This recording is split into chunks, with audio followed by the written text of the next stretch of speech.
change. When we think about change, when you think about change, what do you think about? Do you think about good stuff going on? Do you think about maybe being uncomfortable? Does fear of the unknown, fear of change step in? Do you feel nervous? Do you get anxiety when you think of change?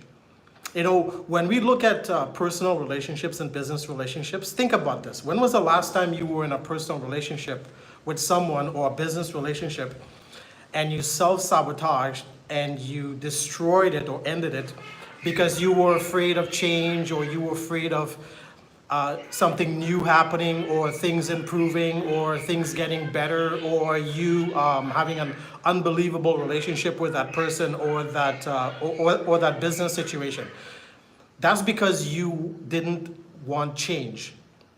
You were worried about change. And it's an interesting phenomenon, because when we think about it, okay, there are 3 steps to creating anything that we want. There are actually 3 steps. Everything begins in thought, and then the thought moves us into action, and then the action helps us generate the results. So the 3 steps are thought,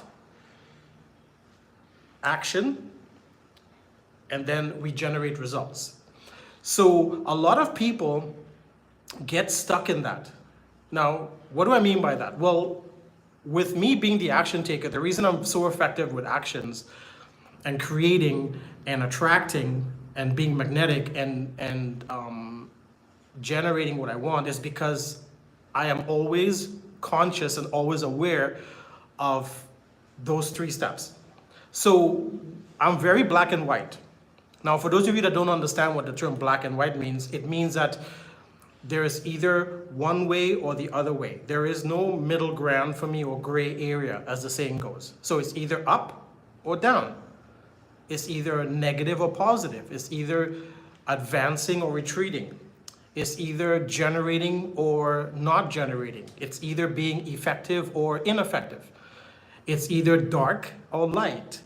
It's either black or white. And I've noticed and I've found, dealing with people around the world and studying successful people and famous people and people who were able to create a lot in their life, they were very black and white. They had very little gray in their life, because I find when you live in the gray or the middle ground, you tend to not take action. You tend to live in fear, worry, and doubt. So if you are someone that lives in the gray, and you've been sabotaging relationships and destroying business partnerships, and you've been losing money, or you're always behind the 8 ball and you can't seem to get ahead, is because you live too much in the gray. You need to be more definitive and black and white about your life. Now, it can be a slow process, because you need to learn how to be black and white, okay? And that's why a lot of people don't come around me with their nonsense and foolishness, and that's why a lot of people really don't like me. I've been told I'm arrogant, I'm conceited, and I'm neither arrogant or conceited. I'm just very positive and very clear about my life, and I'm a no-nonsense, no foolishness person. Now, that doesn't mean I don't enjoy my life and have fun. It's just I have a very low tolerance for stupidity and foolishness. Now, here's why. It's not that I think I'm better than anyone else. It's just when it comes to those 3 steps of thoughts, actions, and results, nonsense and foolishness, when you mix that in, it doesn't make those steps effective.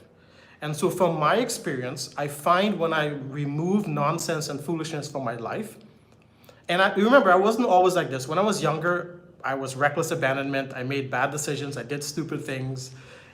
I made bad moves, and I learned from those things. I'm a quick learner.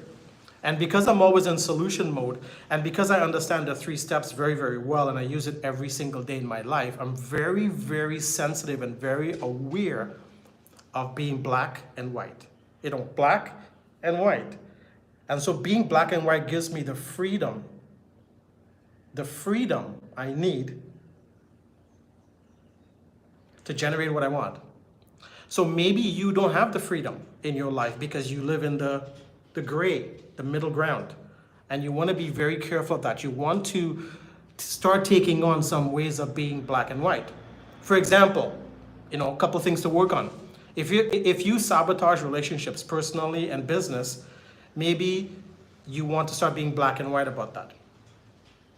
Maybe you're being ineffective in your decision making and choices. Maybe time to be black and white. Maybe you're very wishy-washy and very, scatterbrained when it comes to certain things. You can start being black and white around certain things and being very clear in your communication and very clear in your intentions and very clear in your execution of certain things. Be very black and white. Now, also being black and white will mean you will have to become disciplined, organized, and structured in your life. And a lot of people live in the gray or the middle ground because it takes effort and it takes being responsible and it takes you having ownership of your life and your decisions in order to generate what you want.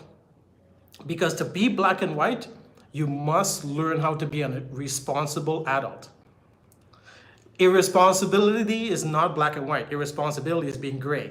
Because an irresponsible person, their mindset is, well, I'll just go with the flow. Whatever happens, happens. I'm gonna, do whatever and see what happens. They don't have a plan. They're not definitive. They don't have organization, structure, and discipline in their life. So they're very black and white. So what they do is they are like, think about this. They're like a boat in the wind with no rudder. And the waves and the currents move them around and they have no direction and they're blowing this way, they're blowing that way, they're blowing this way, they're blowing that way. Well, eventually, if you've ever watched a sailboat on the water in a storm, without a rudder or direction, eventually it ends up on the rocks. So black and white keeps you from also becoming shipwrecked in your life. It keeps you from getting tossed around by the wind. Because when you're black and white, you're solid, you're strong. And people know when they come around you, they can't sway you left or right. They can't push you around. They can't manipulate you. They can't use you. They can't take advantage of you. They can't use fancy words with you. They can't try to, get you to do what they want because they know you are very organized, disciplined, and structured when it comes to your life. And you live by the 3 steps. Everything begins in thought. Then you take action on what you want and you generate the results you want and you're very black and white about your life. And that, being black and white, I find helps me personally to keep my stress level down. I avoid a lot of personal pain. I avoid a lot of personal sabotage, setbacks, delays, upsets, pain. I find it really, really mitigates and reduces those things in my life. So today's lesson, and again, please subscribe to my channel and follow for free mentorship, is around understanding the concept of being black and white and not living in the gray. And then the 3 steps around everything begins in thought that moves us into action so we can generate the results, so we can have the freedom that we want in our life with whatever we want, a great relationship, great business partnerships, generating the cash flow we want, creating the business we want, or whatever we're up to in the world and taking action on. So again, this is Anil, the Action Taker. Thank you for tuning in today, where we discuss the value of living in a black and white, with a black and white mindset, so you avoid self-sabotaging, delays, upsets, failures, whatever you want to call it, and mitigating or reducing the amount of times that happens in our life so we can continue taking action on our thoughts, moving forward with our actions to generate the results. So again, this is Anil, the Action Taker. I wish you a wonderful day wherever you are. Take care and look forward to our next mentorship video.